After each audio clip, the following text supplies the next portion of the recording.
মাম্মাম মাম্মাম, আমার না মিল্কশেক খেতে ইচ্ছে করছে। মিল্কশেক খাবে? কিন্তু আমি তো মিল্কশেক বানাতে পারি না বাবা। আমি নিজে নিজে তৈরি করতে পারবো তো মাম্মাম, আমি তৈরি করি। আচ্ছা তাহলে বানাও দেখি মিল্কশেক।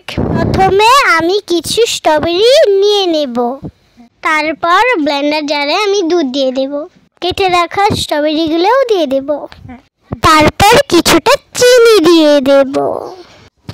এবার ব্লেন্ডারের ঢাকনাটা লাগিয়ে ব্লেন্ডার করে নেব।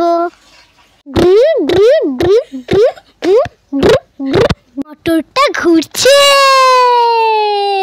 এবার আমি একটা কাঁচের গ্লাস নিয়ে নেব, গ্লাসে দিয়ে দিব 2 টুকরা বরফ। গ্লাসের মধ্যে মিল্কশেকটা ঢেলে নেব, তারপর একটু স্ট্রবেরি কুচি দিয়ে সাজিয়ে নেব, একটা স্ট্রও দিয়ে দেব। ঘুরতে থাকবো, রেডি আমার মিল্কশেক বানানো। বাহ, দারুণ হয়েছে।